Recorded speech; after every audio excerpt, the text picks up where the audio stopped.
Hello! Hi, everyone! Mabuhay, magandang gabi. Welcome and good evening. Thank you so much for joining us tonight. For those of you who don't know me, I'm Marjorie Dowhos. I'm the host of Radio Noon here at CBC Manitoba. You can catch the show Monday to Fridays from 12 to 1 p.m. on CBC Radio 1, 89.3 FM. And also, don't forget, we are on the CBC Listen app. Before we begin tonight, I'd like to start by acknowledging that we are on Treaty 1 territory, and the land on which we are gathered upon is the traditional territory of the Anishinaabe, Cree, Oji-Cree, Dakota, and Dene peoples, and the homeland of the Métis Nation. Once again, thank you so much for joining us tonight for CBC Manitoba's Recovering Filipino podcast listening party. Now, if you haven't had a chance to check out the podcast, you really have to. It is absolutely fun. It's informative. It is just so entertaining. Recovering Filipino is an engaging and funny celebration of life, family, and Filipino culture through the eyes and escapades of host Jim Agapito. Growing up, Jim saw himself as the black sheep in the family, and years later, his grandma, his Lola, called him a bad Filipino. Now Jim, a filmmaker, a punk rock singer, and boxer, is on a recovery mission. He's on a mission to learn more about his culture and what makes Filipinos tick everywhere. So we're really excited to spend the next 45 minutes with you. We're going to be sinking our teeth into a really juicy episode of Recovering Filipino, which is focused on food, and then catching up with Jim. I also wanted to mention that today happens to be Jim's birthday. Happy birthday, Jim. And you could say that this was, maybe this was a ruse for all of us to get together and celebrate Jim's birthday with him virtually. So I want to take the time to wish Jim a happy birthday. Maligayang Karawan. Jim, happy birthday. Of course, Jim wouldn't be with us today without the breakout star of Recovering Filipino, his mom, Yolanda. Yolanda is absolutely darling in the podcast, and we're so happy that she's joining us online tonight. Malagayang pagdating welcome. Since it is Jim's birthday, and Jim has actually been really generous. Like usually we'd be bringing food to celebrate Jim's birthday and bringing the cake, but today Jim has actually fed the newsroom and he brought all of us cake, and Jim's in a very giving mood. So for Jim's birthday, CBC Manitoba is giving away 4 limited edition Recovering Filipino Bluetooth speakers to the first 5 people who fill out the form that is attached to the QR code on your screen. You see that there right now. Here's what you have to do. Get your smartphone out right now. Click on your camera icon, point your phone to the QR code on the screen, and you'll be directed to the online form. Good luck. Now, the saying goes that it takes a village to produce a podcast. And while you're looking there at the QR code, keep those entries coming in. I'd like to take the time to acknowledge the work of the Recovering Filipino production team. Julie Dupre, Robin Summerfield, Iris Uday, Doug Holmes, and Bob Babinski. In addition to the marketing and wonderful communications team, Ruby Buiza, Tegan Hawk, Gabriella Climbs, Justin Deely, and Gemma Peralta, with special thanks to Jonato Dalawan and Ali Gonzalo. Thank you so much. We have a full program for you tonight. It really is going to be so much fun, so informative, but I want to just take a moment to do a little bit of housekeeping here. If you have any questions about viewing the stream, if you have any problems at all, we have a virtual concierge who will assist you throughout the entire event. You can send your questions. You can see it there. communications.winnipeg@cbc.ca. Again, any issues with the stream, communications.winnipeg@cbc.ca. We'd love to hear from you. We want to take your questions and your comments to Jim, so please feel free to type in the comments. We're going to get to a Q&A with Jim coming up. But first, let's get to it. Here is fried chicken and spaghetti. How is this a Filipino love story? Start now? Yeah, go for it, Mom. Okay. Now we are cooking the Canadian style spaghetti. Well, why Canadian? Why are you making the Canadian style? Because that's what you like when you were young, you and your brother. That's all I'm cooking. Do you like Filipino spaghetti? Well, it's a big difference for Canadian and Filipino. The Filipino is sweet, and the Canadian spaghetti is a kind of a little bit sour. But when you were small, you love ichiban soup. That's all you like. but not Filipino food.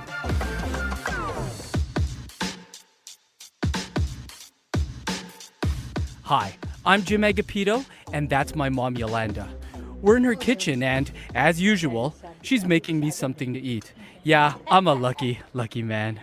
I'm also a filmmaker, a punk rocker, a boxer, and according to my lola or grandma, a bad Filipino. Brutal, right? But maybe there's some truth to it because, while I hate to admit it, my mom's right. I'm not the biggest fan of Filipino food, and yeah, I did eat a lot of instant ramen noodles growing up. But I'm probably not the only bad Filipino out there who isn't eating balot every day. Some estimates say there are 10.2 million Filipinos outside the Philippines. 10.2 million! So there have to be other bad ones. And by bad, I mean other Filipinos who don't speak Tagalog fluently, who are confused by some of the things other Filipinos do, and also by some of the things they eat. So I'm on a mission here. A mission to change my lola's opinion of me. A recovery mission of sorts. I'm out to recover my Filipino identity one question at a time. And well, my stomach's grumbling, so this time, let's take a look at the great glue that binds Filipinos around the world. The centerpiece of all of our big family gatherings. Pagkain or food. We'll find out why sugar plays such a big role in the Filipino diet, and why it's even present in dishes that aren't traditionally sweet. We'll find out how a cheery bee wearing a chef's hat became such an icon in Filipino food culture, and why fried chicken gives Filipinos like me such joy. I'll also try to convince my mom that my shellfish seafood allergy is real and not just something I'm faking to avoid eating Filipino food. I'm Jim Agapito, Recovering Filipino.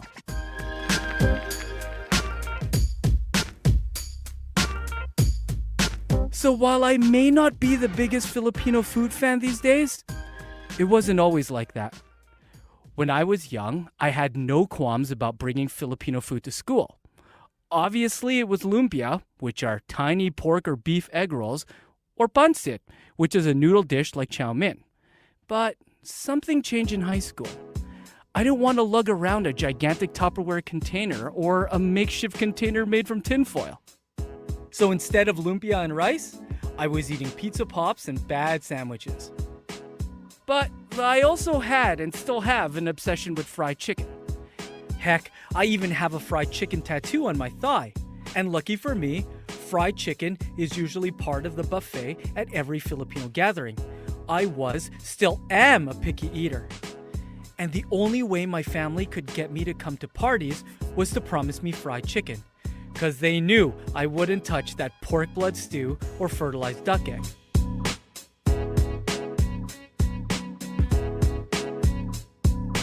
My love for fried chicken is so deep that in December 2017, I found myself in a Winnipeg parking lot.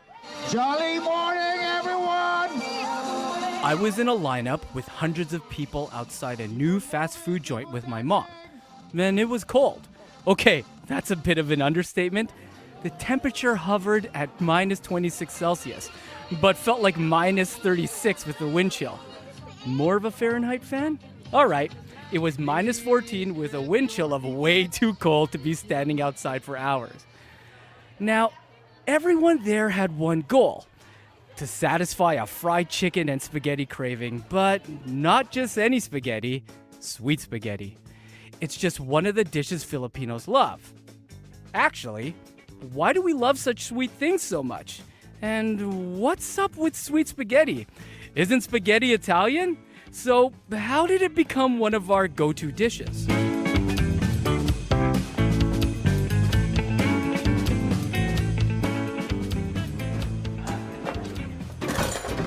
So, we're back in Mom's kitchen now, and with me at the table is someone who can maybe help me understand the appeal of slurping up sweet sugar-soaked strands of spaghetti. My cousin Kay. I love spaghetti. It's my comfort food.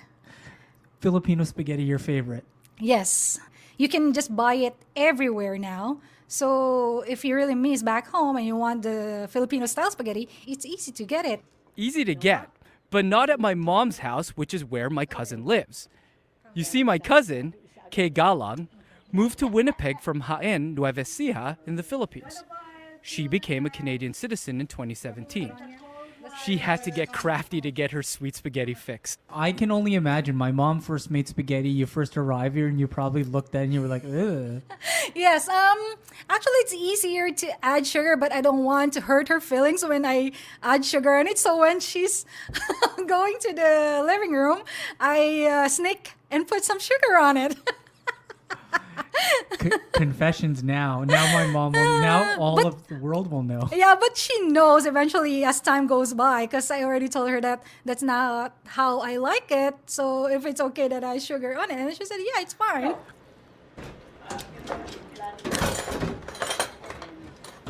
All right, so it is time to eat some spaghetti. We're hungry. So as Kay imitates Def Leppard by pouring some sugar over her spaghetti, she reminds me that this isn't the real Filipino dish. And can you describe what that is again? It's very different. It all started with the banana ketchup. Because banana ketchup is actually like a resemblance from the tomato sauce. We use banana ketchup as a substitute for tomato sauce. What is Yuck. that expression? But in spaghetti? Are you kidding me? Like, Yeah, why so would you you know do that, that? I think we always put anything with sugar. Okay, you mentioned something that I was like mind blown about. What is it? That's in Filipino spaghetti. Oh, the Filipino red hot dog? Does that mean no beef or does that mean... Oh, still, there is beef, but you put another protein on it. So it's the Filipino red style sausage, which they call the back home is the tender juicy hot dog. Hot dogs? Banana ketchup? All on spaghetti?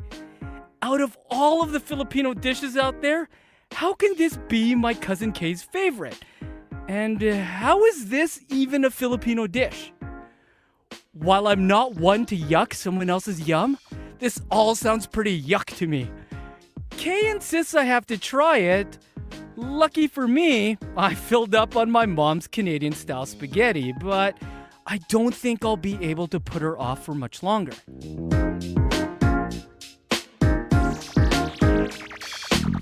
You're listening to Recovering Filipino on CBC Radio 1, Sirius XM Radio, and on the CBC Listen app. I'm Jim Agapito, Recovering Filipino.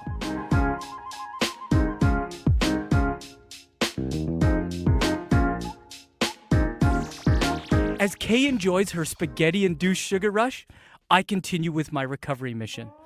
Next stop, the University of Hawaii Manoa.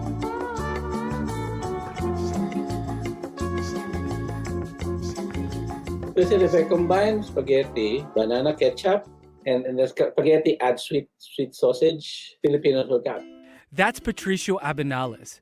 He's a professor in the university's School of Pacific and Asian Studies. He's from Mindanao, which is in the southern part of the Philippines. He teaches classes on food, politics, and culture in Asia. If you look at the country, it's actually in a trading route that go back as far as the 8th century. So from India, West Eastern Africa, to China, to Japan, people always pass. Filipinos have found a way to indigenize it. It's not so much copying, but you adapt. Mm-hmm. You just adapt it to your needs. Like pancit, for example, is Chinese. Lechon is Latin American, no? The roast pig. Well, I mean, adobo. The only thing that's Filipino about adobo is the rice. Soy sauce is from China. Wait a minute. I had no idea that the Philippines' long history of trading with other countries had such an impact on our food. That blows my mind. Turns out some quintessentially Filipino dishes like pancit, lechon, and adobo aren't Filipino at all. Or at least, they didn't start out that way. We've just made them our own by adapting them to meet our needs and palates. Kind of like Filipino spaghetti. Here's where it got its start. The traditional style of spaghetti was introduced to the Philippines in the early 1900s by the Americans when they occupied the country. When the Second World War started, the Philippines couldn't import tomatoes, so they created an alternative to tomato sauce: banana ketchup. It's made of banana, sugar, vinegar, and spices. It was created by Filipino food technologist Maria Oroso. As Kay said, Filipinos use banana ketchup instead of tomato sauce. Throw some hot dogs in the mix and you've tweaked the recipe for maximum Filipino enjoyment. Filipinos love to tell you that the dish was served to General Douglas MacArthur. The spaghetti-craving general was in charge of the Philippine Army during the Second World War. But how did it become the gold standard for many Filipinos? That's where a certain red bee wearing a chef's hat comes in.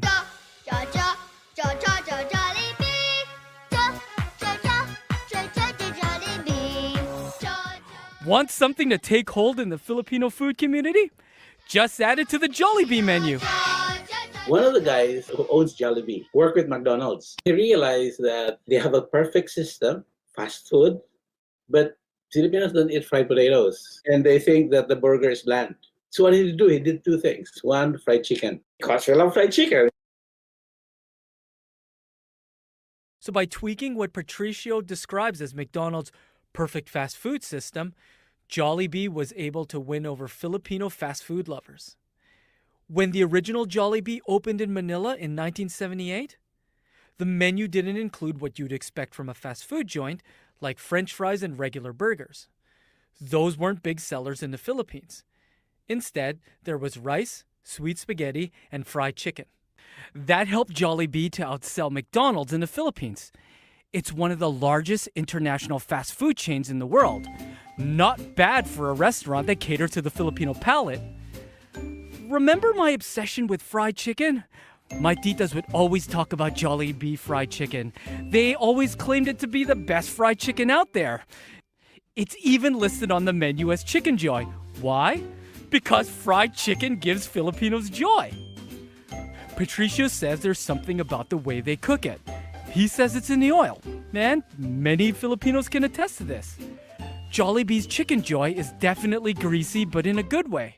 But I was still shocked that when the first Jollibee arrived in Canada, hundreds of Filipinos lined up for hours in the freezing cold to get fried chicken with rice and gravy and a side of sweet spaghetti. Hey, the wait is over. Yeah, finally, we've been here since 4 a.m. What are you gonna eat when you get in there? Chicken. Everybody's waiting for the chicken. We've been here since what time were we here? 4 a.m. How excited are you that Jollibee's here? How excited are we? Remember that lineup I was telling you about earlier? I was one of them, but I was just there for Chicken Joy. Keep that spaghetti away from me because, again, why does it have to be so damn sweet? Turns out it's because the Philippines has a lot of sugar. Sugar from the Philippines was a huge deal. The country was exporting sugar to the world as early as the 1860s. The Americans wanted refined sugar or white sugar. Philippine plantations would pre-refine sugar before selling it to the States, satisfying demand. That happened for decades. Then, during the 70s and 80s, the Americans stopped importing as much sugar from the Philippines. That caused huge problems. Now they had a surplus of pre-refined sugar. The solution? Sell refined sugar to the domestic market. Instead of brown sugar, people started eating white sugar. Patricio, who grew up in Ozamis Cities, which is a small town in northern Mindanao, says that was a big deal. All of a sudden, you're eating this new type of sugar that's sweeter and dissolves easier, making it more accessible to satisfy the Filipino sweet tooth. American companies like Coca-Cola then started buying the cheap Filipino sugar and started setting up bottling factories in Manila and Cebu. That helped make sugar a big part of the daily lives of Filipinos. Patricio said it was a huge treat, especially if you'd never had access to it, like in very rural areas. Have you heard of condensed milk? Oh yeah, I know condensed milk. In the 60s especially, there were no refrigerators in a lot of towns, yeah? It was very expensive to have a refrigerator. So to prevent things from being spoiled, you don't get evaporated milk, you get condensed milk. Because condensed milk will last you, it lasts you a century, Yeah, it's sugar. Just think about that for a sec. As a child, you're told to drink milk. If you lived in a rural town, like my mom and most of my family did, refrigeration wasn't widely available, so instead of regular milk, you have this thick, sugary condensed milk as your major source of nutrients. This is how my mom remembers it. When we were small back home, that's our milk. We drink that condensed milk with warm water, and then we put a little bit sugar, You put more sugar in condensed milk? Yeah, just a little bit. But it's sweet already. Yeah. Well, because it's better when we have a tiny, not really much, but just half teaspoon. So, but because the kids, they want more sugar. That's our milk. That's crazy, Mom. That's No, crazy. it's not crazy. It's yummy. Yummy, yummy. I'm telling you, it's good. Why didn't you let me drink the sugar milk? And sometimes too, what we do with that condensed milk, we lick it with that teaspoon. Yes, it's really good. Yes. So you put more sugar on sugar. Yeah. Is what you're saying. Yeah, especially those kids. No food, just rice, so they could eat only with that really put sugar. It's true. You can hear my mom getting pretty excited about this. That's when my cousin Kay had to jump in. It's much cheaper to buy sweetened food rather than those healthy food. So I think It's people true. get addicted to it. We put like gravy, the condensed milk on top of it, and then we eat it, and then we just have salted fish.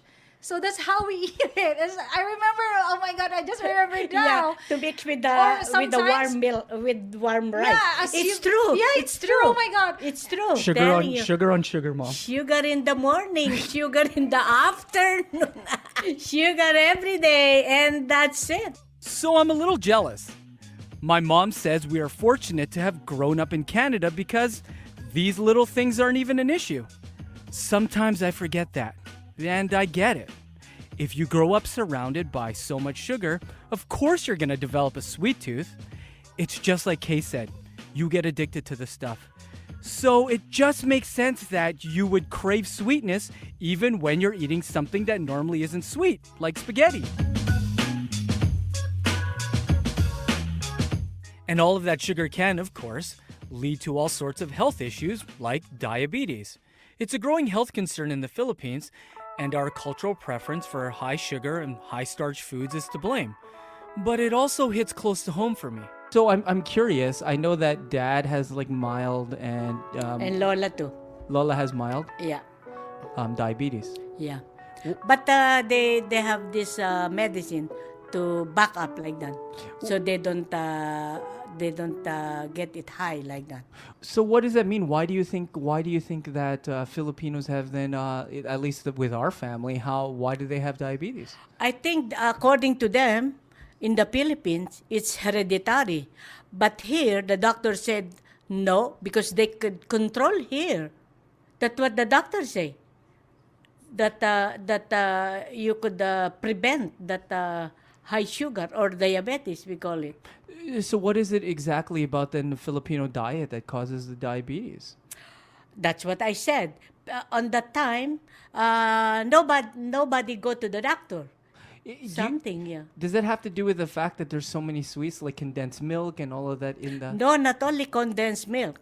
As far as I know, we got so many fruit that you're supposed only to eat like maybe half, but mostly people there just because it's nothing to do. So eat, especially mango. Ripe mango is very sweet. And the doctor said it's only like half of that has to eat. But Yeah. do you think that it has to do with also because lots of the food has sugar?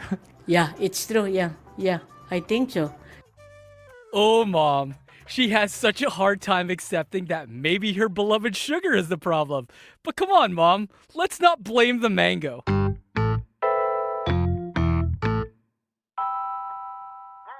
You're listening to CBC Radio 1. I'm Jim Agapito, Recovering Filipino. I'm working on recovering my Filipino identity to make my sweet Lola proud.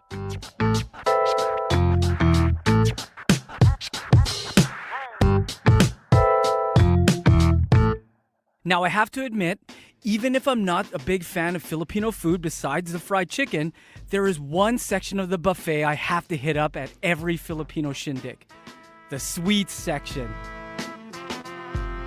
That's where I was introduced to condensed milk, and my mom and titas still use it in their desserts, like halo-halo, which is a layered dessert made with crushed ice mixed with all sorts of treats, or babinka, which is sweet, spongy rice cake.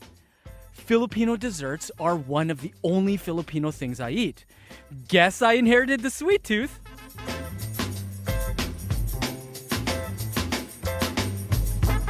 But that has never extended to sweet spaghetti. My cousin Kay is determined to convert me.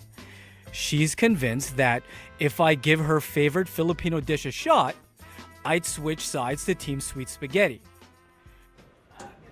She dragged me into the kitchen to confront my enemy face to face. Okay, Kay, moment of truth. I'm trying to keep an open mind here. Well, let's just do it. What do you think? So I'm glad you're here, and I want you to try Oh my the gosh. Filipino version of spaghetti. Well, we're giving it a shot, you know. How much sugar is in this now? I did it only subtle, so Subtle. Yeah, so Like any for me is weird. Okay. so we'll see how it goes. all right, so let's- chow in. Chow in. Okay, I'm mixing this. You know what I'm gonna do to try and mask it? Pass me the Okay, cheese. here we go. So we're gonna hit some cheese up here, people. That's we, a lot. We shall see. This is there's the hot dogs in it. Yes. Moment of truth, people. Here you go. Here we go. Well, it's sweet. Pretty sweet. It's not my favorite, but okay, it's pretty sweet. I mean, I'm not sure how you do it. It's subtle. That's not really real. Like we added a lot of. I know. sugar. You're Or else you're not gonna eat it. you're keeping it down so Yeah. I don't so I actually eat it. Still can't get over the hot dogs in it. Yep, there's hot dogs on it. So I guess my recollection again, eating it after all these years, not my favorite. I can see how people like it because I guess we like things as sweet as candy. Yes, it is. Safe to say, I'm not a sweet spaghetti convert. But Filipino food is so much more than sugar-soaked noodles and my beloved fried chicken. There are a lot of other Filipino dishes that I'm not into. even when I have a legit reason, I can tell it's disappointing to my mom, and it's clearly something we have to sort out. No, but when you were small, you eating the sinigang na baboy with gabi and with sitaw and bok choy. I don't know now you don't like it. I don't know why. Sinigang na baboy is a pork stew soured by tamarind or tomatoes. In it is sitaw, which are string beans, and gabe, which is taro. And yeah, sure, I ate it, but it's not like I was asking for it. I think you changed when you were in elementary, I think. I cannot force you to eat the Filipino food. Even your brother. Both of you. Yeah. So I don't cook if you don't like to eat. Well, I can't eat the fish, Mom. We've Yeah, already I know. gone over all this the many seafood times. you don't like, Yeah, we've gone over this many Yeah. times. I think just because the smell, I think. it's not the just smell, be- Mom. I get a rash. Have you seen what happens? Are to you? me? Yeah, especially look at Oh. Mark. That's why I Oh, don't. the shrimp. But it's only the shrimp. Shellfish. Yeah, that's And even when I right. eat the fish, I get like a rash. Oh, yeah. Itchy. Yeah. Allergy. Yes. Well, I don't know. My mom is super funny. She's still in complete denial. She has a hard time believing that a Filipino, let alone her children, can have allergies to seafood. She seems to think that it's just some fake excuse I've made up to avoid eating Filipino food. But the proof is there. Both my brother and I break out in hives, rashes, and all other sorts of unpleasantries that make us completely miserable if we even touch the stuff. It still doesn't stop my titas from looking at me funny and questioning if I've ever gotten over my seafood hating. My brother, though, likes to play with fire and eats seafood sparingly, knowing what will happen. Just don't give him shellfish. That's plenty of trouble.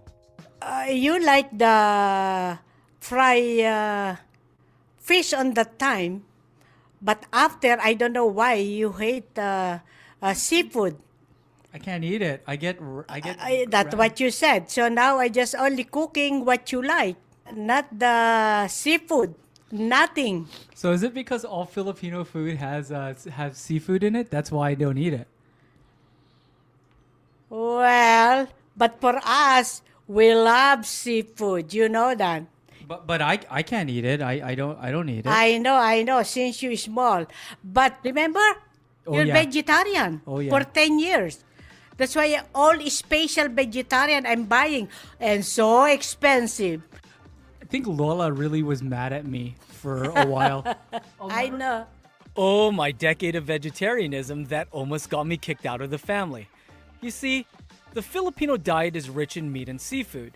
So my mom and Lola were pretty annoyed that I was dropping the meat and that I couldn't eat seafood because of my allergies. So, can you eat Filipino food and still be a vegetarian? Or are all vegetarian Filipinos automatically bad Filipinos? I'll try to figure that out on the next episode of Recovering Filipino. I'll also find out why my mom never let me eat cereal in the morning, and why Filipinos would have no problem fitting in among the hobbits.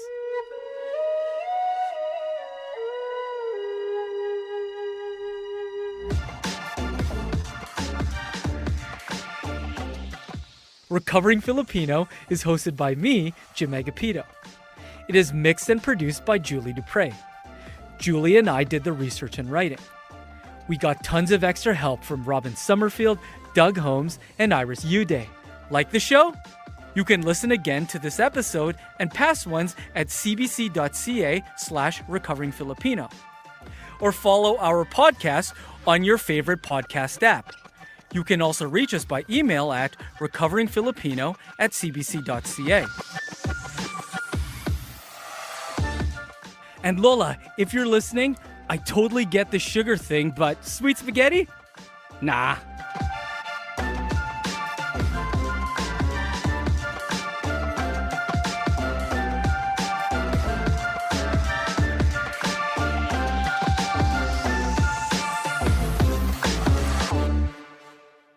Welcome back, everyone. So, what did you think of that episode? It was a lot of fun, really informative. And I think Tita Yolanda is a favorite amongst the crowd tonight. Wonderful to hear from her. the episode definitely made me hungry. And I noticed that people have been leaving their comments about some of their favorite Filipino dishes. But let's introduce the man of the hour, the host and creator of Recovering Filipino, Jim Agapito. Hi, Jim. Woo! How's it So, going? good. I have to ask you how you're doing. It's your birthday today. So, how's your Yeah. birthday been? Well, as you know, my mom decided to shout out to my mom Yolanda for bringing all that food to work here and feeding the entire CBC staff. I've already had 2 pieces of leche flan ube cake, which I've been eating during that episode. So I'm feeling really good. Yeah, super delicious. Thank you, Mom, for making that food. So I'm jazzed. Thanks for everyone for coming out. This is great. I'm stoked. Thank you so much, Tita Yolanda, for feeding all of us. I think you have some very full people in the newsroom tonight. So, Jim, first of all, I want to say congratulations on Recovering Filipino. It really is a great podcast. A lot of people might not know this, but Recovering Filipino was initially supposed to be just a CBC Manitoba local podcast, and it was picked up as a summer replacement show on CBC Radio 1. I remember because you shared that secret with me and I kept my mouth shut. I did. Yeah, and it's going to air nationally on the airwaves for the next 10 weeks, and you can catch it Mondays at 11:30 on CBC Radio 1, and then stick around for Radio Noon because we come on right after Recovering Filipino. So, Jim, take us back to the beginning and why you wanted to share this podcast. I mean, it's really personal. Yeah, well, you know what? So a couple of years back, my Lola, which means grandma, obviously you guys know that, she was off to the Philippines with my mom, and she looked at me and she said, "My apo," which means grandson, "what are you going to do when you don't know the language and the culture? You're a bad Filipino." Now, let's think about that for a sec. No one wants to be called a bad anything by anyone, but for your Lola to call you a bad Filipino, it was like, come on, I got to do something. And the truth is, I dwelled for a very long time. And I was like, she's right. I've been a black sheep Filipino for so long. I'm a punk rocker. Filipinos love food. For the Filipinos out here listening, we love food.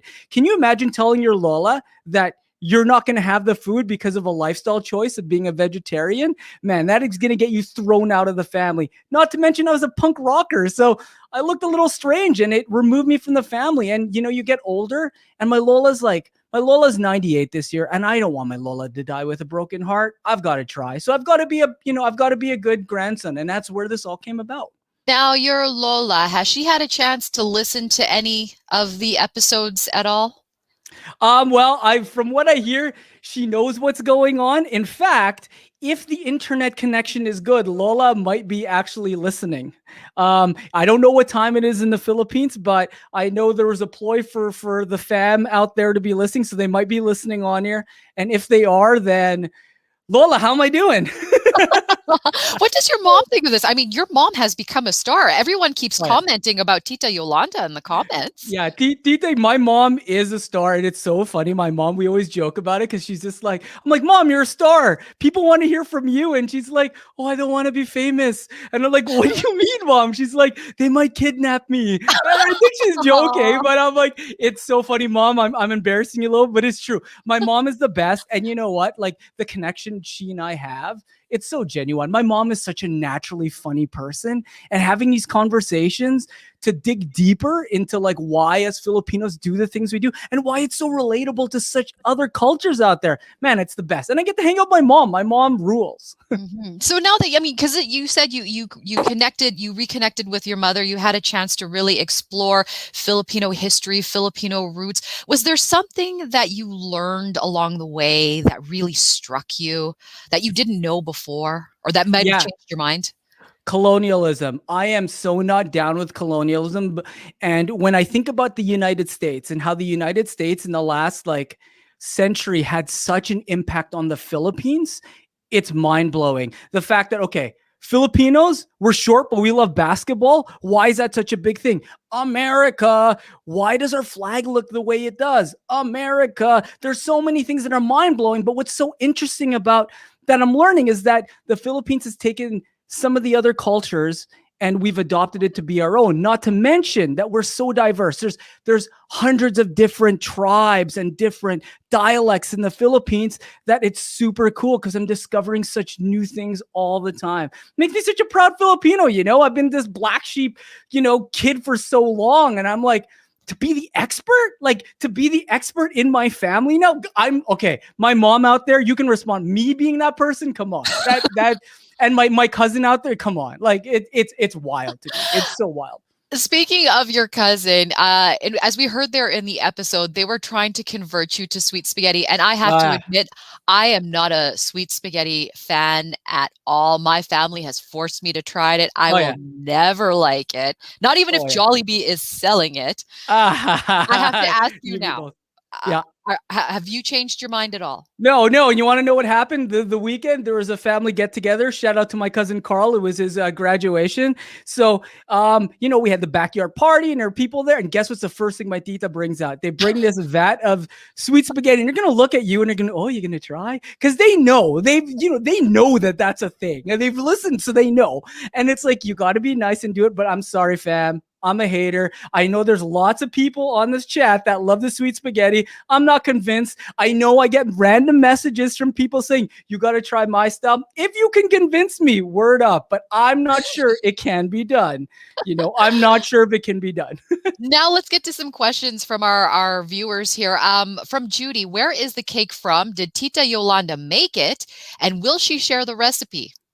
Tita Yoli did not make it. She bought it, but Tita Yoli can make it. I know that. But mom, in the chat, you should tell people where you got it because it was like this leche flan cake with ube on the bottom. And it was so delicious, so much that I had 2 slices while the episode was playing. I gave it some to Marjorie and she knows I've just been trying. And then everyone downstairs was just mowing on her like, this is so sweet, but this is so good. And let's be honest, I love desserts. I am a sugar fiend. And you know why? Because of my mom and that condensed milk that keeps me going. We have another question from Alana. I hope I'm saying that right. What's it like to experience Filipino culture now compared to as a child? It is so awesome to have a Filipino podcast on CBC. You know what? When you're growing up, we call it the gasulo, and that means hard-headed. And you're a rebel. You don't want to do these things that you're told that you need to do.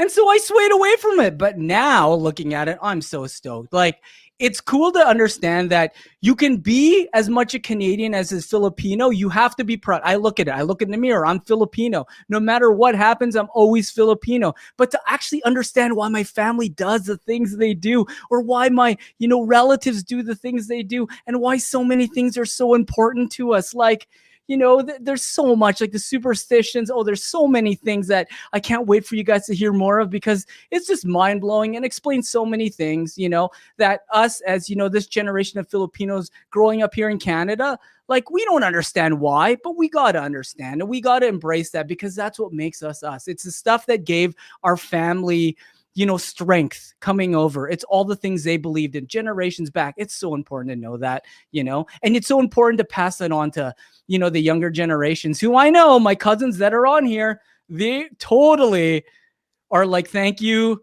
Kuya Jim, for doing this. Cause now we know why your mom does the things she does and makes all of us do it. Oh, that's so nice. Jim, let's go to another question here from Vanessa. Do you see any similarities between your experiences with connecting to your culture and those first or second or so on generations of other cultures? Absolutely. And it's really funny. Like, they totally talk to me. Some of my Italian friends say to me, we do things like that, but it's a little different. One of my First Nation friends is telling me something about, sweeping out the spirits. And I say, us Filipinos have something like that too. And a shout out to my friend from Brazil who's been texting me. He's like, we do some of the same things too. So it's like, there's so many similarities. And I think that's the important thing. I'm looking at it through a Filipino lens, but you can take what I'm doing here and you can apply it to your own culture and examine and say, hey, we do things like that too. That's super cool and interesting. And why do we do it? Well, maybe you should find out. Another question from Alana. As an aspiring writer, particularly for places like the CBC, what advice do you have in writing for podcasts or articles? I read all of the articles prior to the launch of the podcast and love them.